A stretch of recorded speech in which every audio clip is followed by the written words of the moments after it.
પ્રિય વિદ્યાર્થીઓ, આપણે ભૌમિતિક સંઘટકતાની ટૂંક નોંધમાં છીએ. છેલ્લે એક પ્રકાર બાકી હતો, બીજા એક પ્રકારની ભૌમિતિક સંઘટકતા Ma3B3.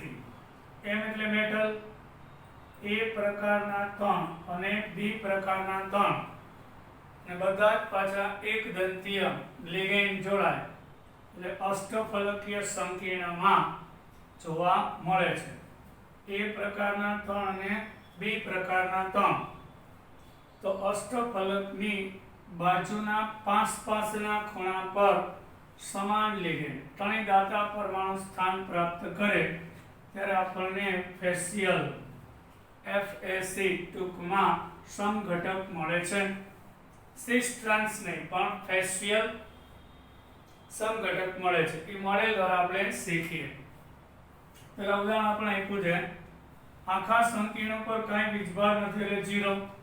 એક NO2 નો -1 તો 3 નો -3 આ 0 તો આ 3 પ્લસ થશે એટલે કોબાલ્ટ પ્લસ 3 સાથે 3 એમાઇન પ્રકારના લિગેન્ડ 5 પાસે 90 અંશને ખૂણે અને 3 નાઇટ્રો પ્રકારના લિગેન્ડ એકબીજાની 5 પાસે 90 અંશના ખૂણે હોય તો આપણે એને ફેશિયલ કહીશું. એ મોડેલથી સમજશું. જ્યારેના સ્થાન અષ્ટફલકના યામ્યોતરીની આસપાસ હોય અને મેરિડિયનલ મળે એટલે 2 NH3 આ યામ્યોતરી એટલે 180 અંશને ખૂણે અને એક એને લંબ એટલે આવું એક મેરિડિયન રચાય છે.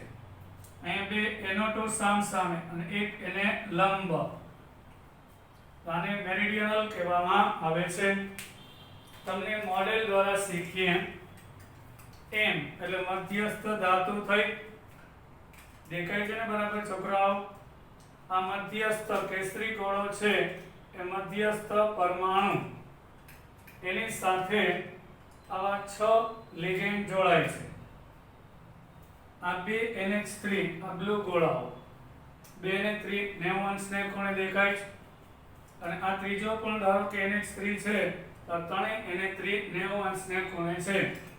એટલે આ ત્રણની વાત કરીએ તો 2 NO2 અને આ NO2 એ પણ ત્રણેય 90 અંશને ખૂણે છે. એવું જરૂરી કે અહીંયા જ હોય, આ ત્રણ અહીંયા પણ ચાલે પણ એ ત્રણેય એકબીજા સાથે 90 અંશને ખૂણે હોવા જોઈએ તો એને ફેશિયલ કહેવામાં આવે છે.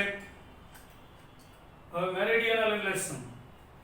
આ 2 NH3 સામસામે દેખાય છે, આ જાંબલી અને ગ્રીન 2 NH3 છે 180 અંશને ખૂણે, એક NH3 તેને લંબ આ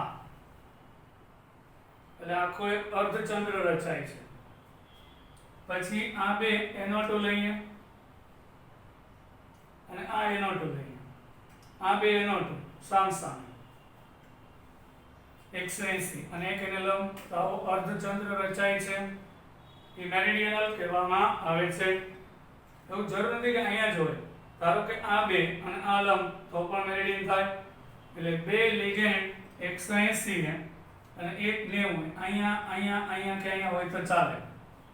2 એમોનિયા અહીંયા હોય અને અહીંયા હોય તોય ચાલે એટલે 2 સામસામે અને એક લંબ તો 2 NO2 સામસામે અને એક લંબ એટલે મેરિડિયનલ. અહીં ત્રણેય 90 અંશને ખૂણે, આ ત્રણ અહીંયા હોય તોય ચાલે. 3 NO2 90 અંશના ખૂણે, 3 એમાઇન 90 અંશના ખૂણે તો પણ ભૌમિતિક સંઘટકતા રચે છે. ફેશિયલ અને મેરિડિયનલ પ્રકાર કયો આવશે છોકરાઓ? Ma3B3 હોય ત્યારે ફેશિયલ મેરિડિયનલ સંઘટક રચાય છે. હવે આપણે એક પ્રશ્ન છે, મધ્યસ્થ ધાતુ આયન સાથે જ્યારે બે એક દંતીય લિગેન્ડ સંવર્ગિત હોય તેવા ચતુષ્ફલકીય સમચતુષ્ફલક સંકીર્ણમાં ભૌમિતિક સંઘટકતા શા માટે શક્ય નથી? એનો આપણે જવાબ લઈએ. સમચતુષ્ફલકીય સંકીર્ણમાં ભૌમિતિક સંઘટકતા દર્શાવતા નથી કારણ મધ્યસ્થ ધાતુ આયન સાથે જોડાયેલ એક દંતીય લિગેન્ડના સાપેક્ષ સ્થાન એકબીજાના સંદર્ભમાં સરખા હોય છે. પહેલા તમને સમતલીય ચોરસ લઈને બતાવું. ધારો કે એમ એ બી સી ડી છે, તો અહીંયા એ બી સી અને ડી હોય તો એનો સમઘટક રચી શકે. અહીંયા બી લઈ લ્યો, તો અહીંયા એ અને બી 90 અંશને ખૂણે છે, અહીંયા એ અને બી 180 અંશને ખૂણે છે, એટલે એમાં સમઘટકતા શક્ય બને. સાપેક્ષ સ્થાન બદલાય છે, પરંતુ આપણે M(A2)B2 લઈએ. ચાલો, તો મેટલ સાથે 2A અને 2B હોય. હવે અહીંયા A અને A વચ્ચેનો ખૂણો 109 અંશ, આની સાથે પણ 109, આની સાથે 109. હવે ધારો કે આપણે અહીંયા સ્થાન બદલીએ, અહીંયા B લઈએ, અહીંયા A લઈએ, અહીંયા B લઈએ, તો જે સાપેક્ષ ખૂણો છે એ બદલાતો નથી. સાપેક્ષ સ્થાન બદલાતા નથી, સરખા રહે છે. આ એક પ્રોબ્લેમ છે, જેના કારણે એમાં આગળ સમઘટકતા જોવા મળતી નથી.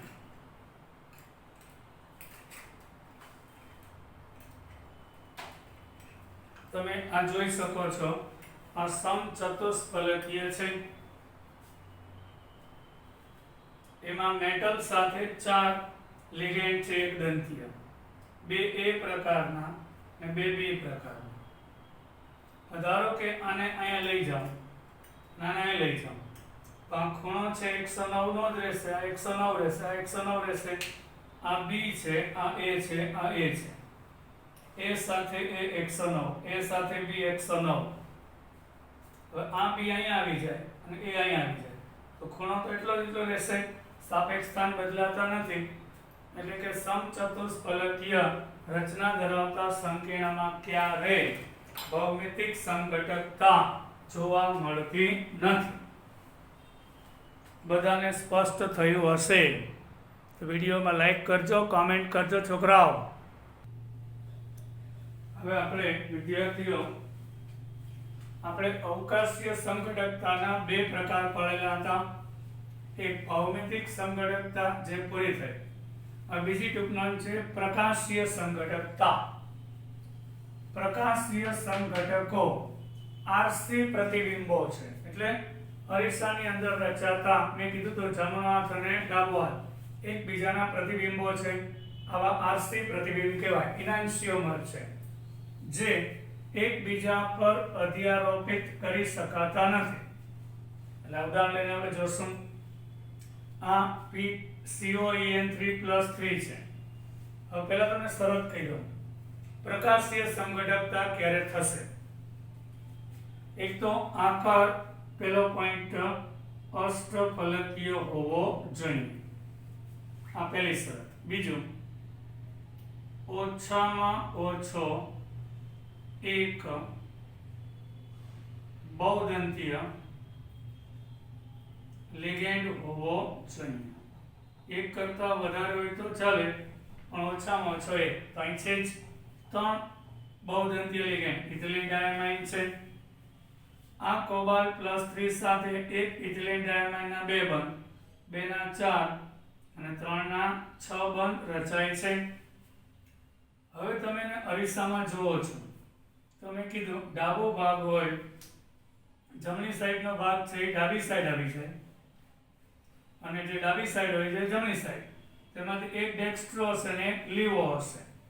આ દ્રવીભૂત પ્રકાશનો હજી એક, જો બધા જ એક દંતીય લિગેન્ડ હોય તો પ્રકાશીય સમઘટકતા નહીં થાય. ભલેની અલગ અલગ હોય તોય નહીં થાય. એક સાથે A B C D E F 6 એક દંતીય છે તો નહીં થાય. ઓછામાં ઓછો એક, તો એક ડેક્સ્ટ્રો. તો હવે આ લીવો હોય તો ડેક્સ્ટ્રો હશે. હવે અણુ અથવા આયન જે અધ્યારોપિત કરી શકાતા નથી, બસ એ કઈ રીતે શીખવાયું, તલ બદલાવ્યા વગર. આને આમ લઈ જાઓ, અહીંયા એક ઇથિલિન ડાયમાઇન છે એની ઉપર 2 આવશે, અહીં 2 છે એની ઉપર 1 આવશે. એકબીજા પર અધ્યારોપિત હોતા નથી, તેને કિરાલ પણ કહેવાય. આ 2 સ્વરૂપો, પ્રતિબિંબો સ્વરૂપો પોલારીમીટર દ્વારા દ્રવીભૂત પ્રકાશ આપાત કરીએ તો એ જમણી બાજુ કોણાવર્તન કરે એના ઉપરથી ખબર પડશે ડેક્સ્ટ્રો છે કે લીવો છે. તેના આધારે ડેક્સ્ટ્રો તો એક લીવો ફાઇનલ. પ્રકાશીય સંઘટકતા દ્વિદંતીય લિગેન્ડનો સમાવેશ કરતા આ શરત આવી ગઈ. અષ્ટફલક સંકીર્ણમાં સામાન્ય જોવા મળે. એમાં પણ એક પેટા શરત છે. આ જો A2B2 પ્રકાર થાય, બે ક્લોરાઇડ છે ને બે EN છે, તો અહીંયા ભૌમિતિક સંઘટકતા થાય ને MA2B2, બે ક્લોરાઇડ પાસ પાસે, બે ઇથિલિન ડાયમાઇન પાસ પાસે, તો આ સીસ સંઘટક છે.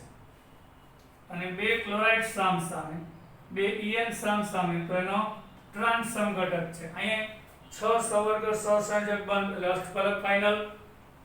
ઓછામાં ઓછો એક બહુદંતીય લિગેન્ડ હોવો જોઈએ, તો અહીં બે છે એટલે પ્રકાશીય સંઘટકતા થાય. બે ક્લોરાઇડ પાસ પાસે અને બે EN પાસ પાસે એટલે સીસ છે અને આ ટ્રાન્સ છે. પણ ટ્રાન્સ સંઘટક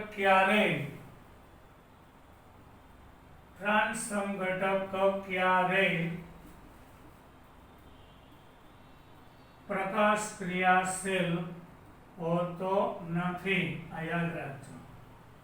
ભલે અષ્ટફલકીય હોય, બહુદંતીય લિગેન્ડ છે, પણ આ ટ્રાન્સ છે. બે ક્લોરાઇડ સામ સામે, બે EN સામ સામે, આ સીસ છે. તો સીસ સંઘટક હોય એમાં પ્રકાશીય સંઘટકો મળશે. ડેક્સ્ટ્રો અને લીવો. ઇથિલિન ડાયમાઇનનો વિદ્યુત 0, આખા ઉપર +2 છે. અહીં 2 નો -2, અહીંયા +2 કરવા પ્લેટિનમ +4 લીધું એટલે સીસ હોય તો એ ડેક્સ્ટ્રો લીવો છે એની પ્રતિબિંબી જોડ રચે. પણ જે ટ્રાન્સ હોય એ ક્યારેય પ્રકાશ ક્રિયાશીલ હોતો નથી. અહીં આપણે પ્રકાશીય સંઘટકતાની ટૂંક નોંધ પૂરી થઈ. બધા છોકરાઓને સમજાયું હશે. હવે આપણે ટેક્સ્ટ બુકનો પ્રશ્ન છે 9.5 A3NH3 twice CN4- ના ભૌમિતિક સમઘટકની રચના દોરો. પહેલી વાત તો એ અહીંયા બધા MA2B4 પ્રકાર છે. 6 એક દંતીય લિગેન્ડ છે એટલે સીસ ટ્રાન્સ મળશે. એમાં જે A2 ભાગ છે એ લેવાનો એટલે બે એમાઇન પાસ પાસે 90 અંશના ખૂણે એટલે એ સીસ સંઘટક થશે. પછી બે એમાઇન સામ સામે 180 અંશના ખૂણે દેખાય છે એટલે ટ્રાન્સ થશે. આ ચાર સાઇનાઇડ એક બાજુ આવી જાય, બે એમાઇન પાસ પાસે હોય, આ બે એમાઇન સામ સામે આવે એટલે સાઇનાઇડ એક બાજુ રહેતા નથી એટલે ટ્રાન્સ સંઘટક થશે. એટલે બે સંઘટક દોર્યા. હવે નીચેના બે સંકીર્ણ સ્પીસીસમાંથી કઈ કિરાત એટલે પ્રકાશ ક્રિયાશીલ છે? આગળ અહીંયા સીસ લખેલું છે, અહીં ટ્રાન્સ છે. જો પહેલા તો 6 બંધ થવા જોઈએ. બે ક્લોરાઇડના બે બંધ, એક ક્લોરાઇડનો એક, બે ક્લોરાઇડના બે બંધ, એક ઓક્ઝેલેટ. ઓક્ઝેલેટ ખરેખર આવું હોય છે.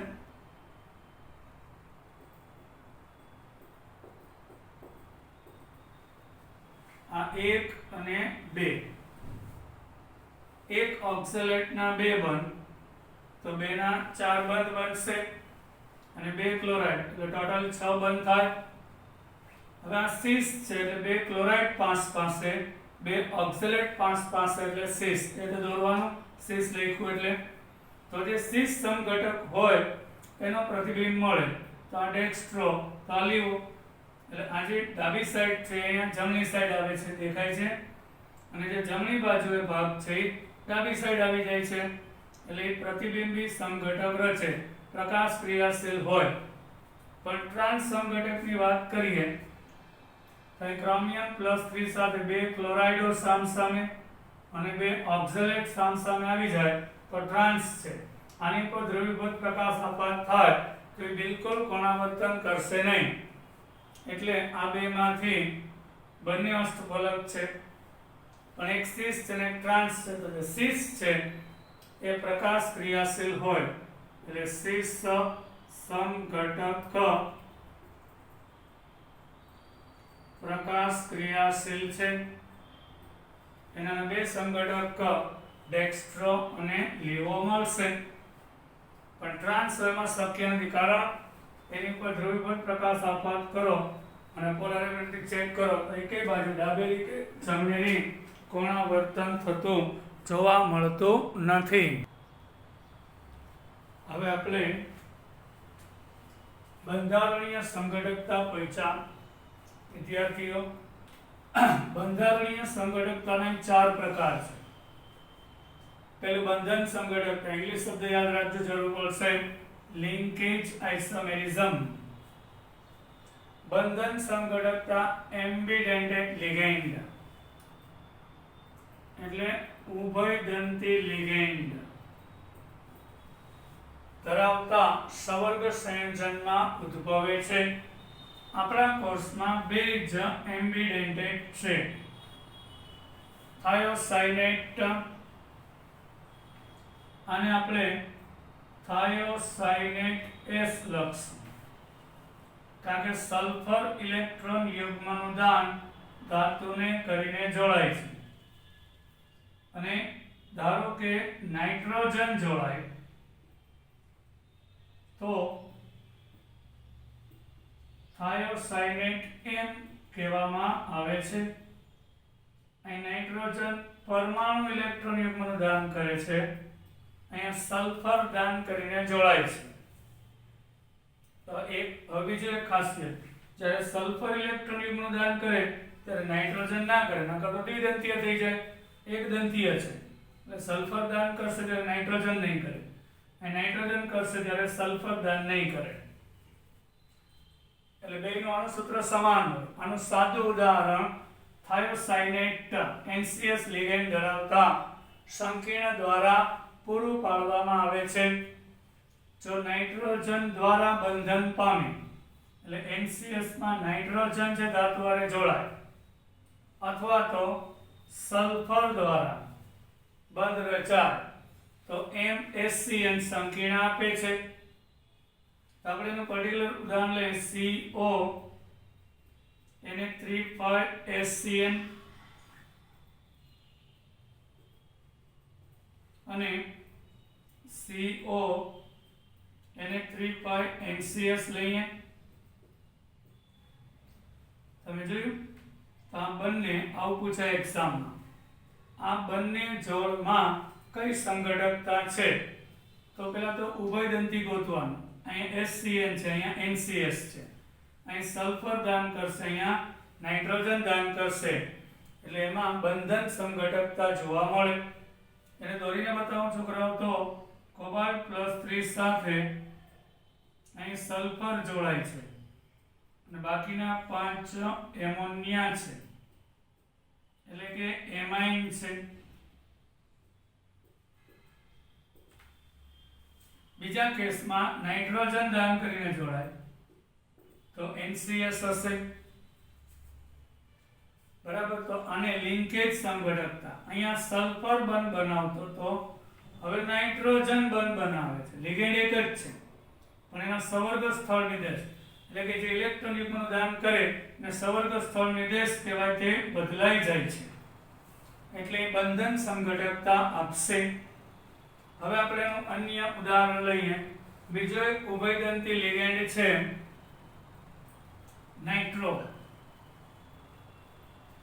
Nitrite NO2. તો જ્યારે ઓક્સિજન ધાતુ હારે ઇલેક્ટ્રોન યુગ્મનું દાન કરે તો આને આપણે નાઇટ્રાઇટ O લઈએ છીએ. હવે ધારો કે નાઇટ્રોજન ઇલેક્ટ્રોન યુગ્મનું દાન કરીને જોડાય છે તો આપણે એને નાઇટ્રાઇટ N લખીએ છીએ. નાઇટ્રાઇટ O અને નાઇટ્રાઇટ N. હવે પીળા સ્વરૂપમાં નાઇટ્રોજન દ્વારા, એટલે આપણે જે ઉદાહરણ આપ્યું છે CO NH3,5 NO2 અને Cl2, આ બેનો -2, આનો +2, આ -1, 0 એટલે +3 થશે. તો કોબાલ્ટ સાથે કોબાલ્ટ +3 સાથે 1 2 3 4 5 અને 6 એમાં 5 એમાઇન જોડાય છે, એમાં તો નાઇટ્રોજન જ દાન કરશે, આ એમ્બિડેન્ટેડ છે. જો અહીં નાઇટ્રોજન ઇલેક્ટ્રોન યુગ્મનું દાન કરીને જોડાય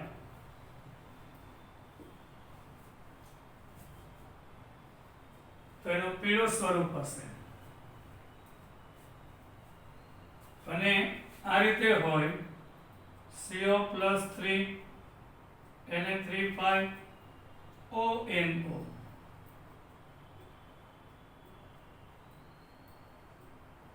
તો અહીંયા ઓક્સિજન જોડાય છે,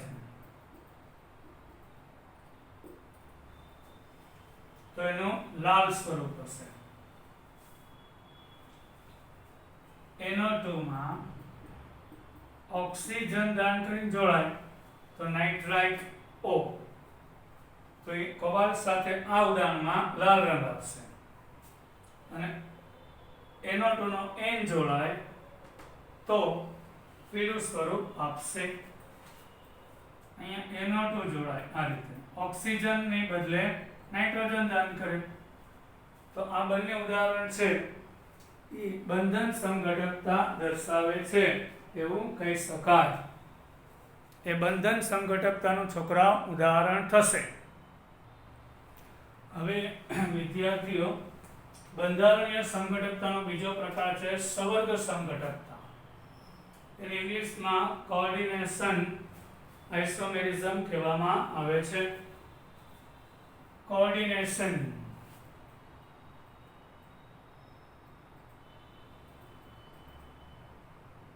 આઇસોમેરિઝમ,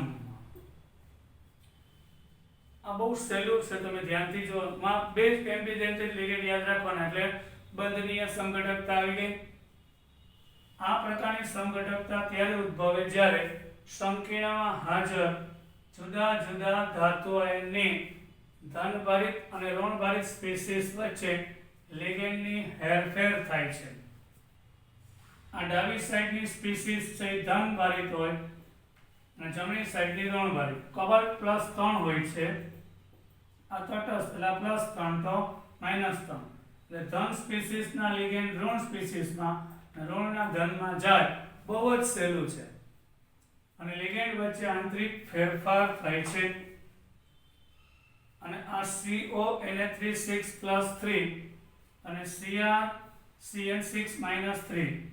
હવે આપણે દોરીને બતાવીએ. CO Na3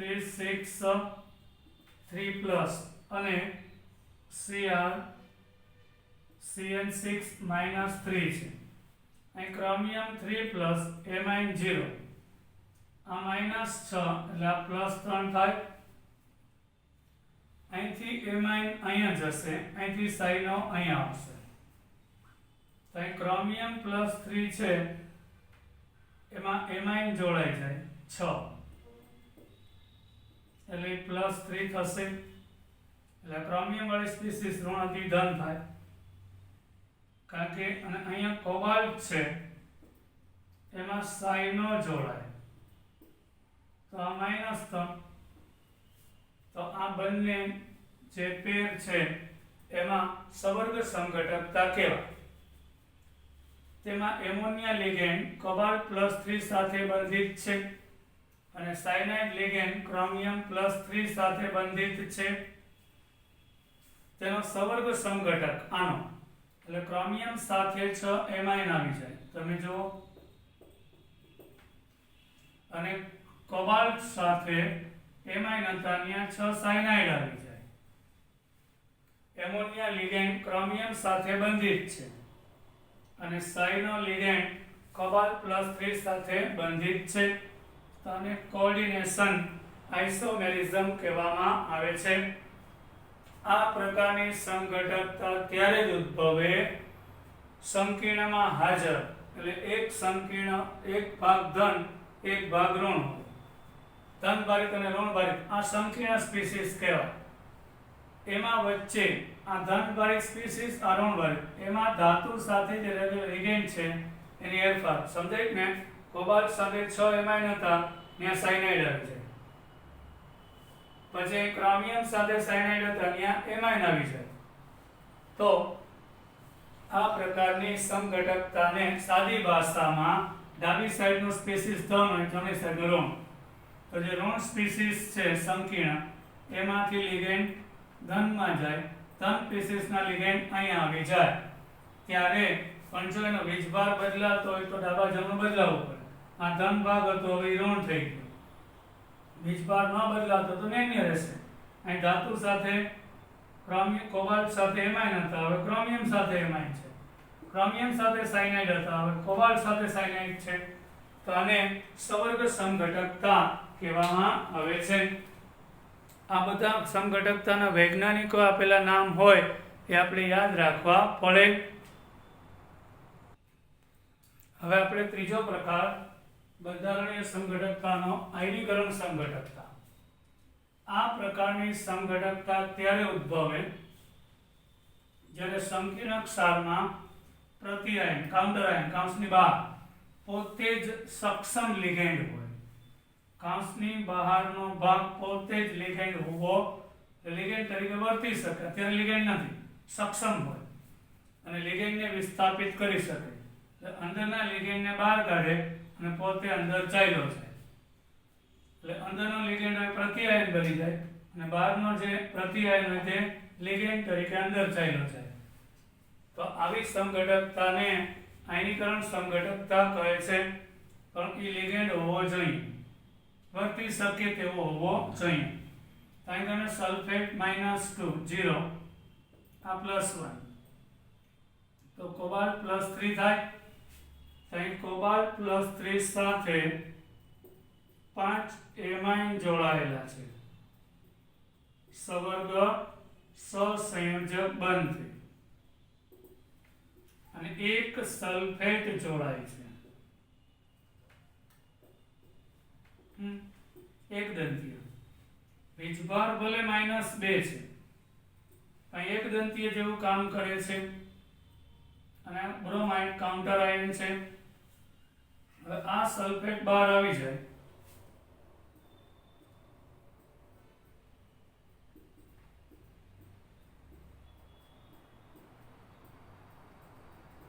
ત્રણ 4 અને 5 અને એક બ્રોમાઇડ અંદર ચાલ્યો અને કાંસની બહાર સલ્ફેટ રહેશે. આ રીતે ગોઠવણી કરવામાં આવે છે. તો જે પેલા બ્રોમાઇડ કાઉન્ટર આયન હતો એ હવે લિગેન્ડ તરીકે ચાલ્યો છે અને જે લિગેન્ડ હતો એ કાઉન્ટર આયન તરીકે બહાર ચાલ્યો જાય. તો આ પ્રકારની સમઘટકતાને આયનીકરણ સમઘટકતા કહેવાય.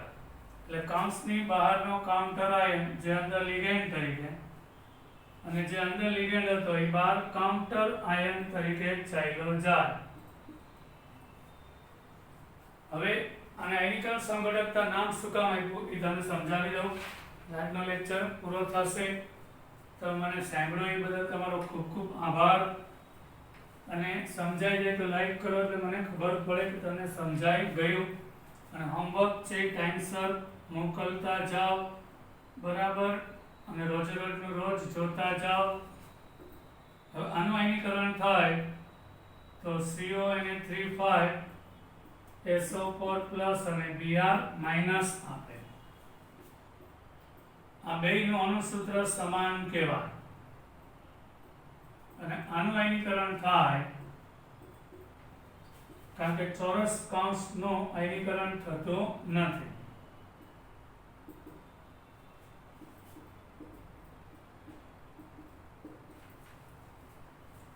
અહીંયા એક ધન અને ઋણ મળશે, અહીંયા એક ધન અને એક ઋણ મળશે. અહીંયા આગળ સલ્ફેટ આયનીકરણથી આપે, અહીં બ્રોમાઇડ આપે, માટે આ બેયને આયનીકરણ સમઘટક કહેવામાં આવે છે. અને આ ઘટનાને આયનીકરણ સમઘટકતા કહેવામાં આવે છે. પાછું એકવાર કહું, એટલે કાંસની બહારનો પ્રતિઆયન અંદર લિગેન્ડ તરીકે ચાલ્યો જાય. એટલે આના કરતા લિગેન્ડ વધુ પ્રબળ હોય તો જ શક્ય બને. એટલે બ્રોમાઇડ ને સલ્ફેટ કરતાં વધુ આકર્ષણ, બ્રોમાઇડ અંદર સલ્ફેટ બહાર આવી જાય ત્યારે આ પ્રકારની આયનીકરણ સંઘટકતા જોવા મળે. નામ એટલા માટે આપ્યું, ખબર પડી ગઈ. આનું આયનીકરણ થાય ચોરસ કંસનું ના થાય. આના આયનીકરણથી બ્રોમાઇડ આપે પાણીમાં દ્રાવણમાં, આના આયનીકરણથી સલ્ફેટ આપે છે, પણ છતાં આનું સૂત્ર બેયનું સમાન છે.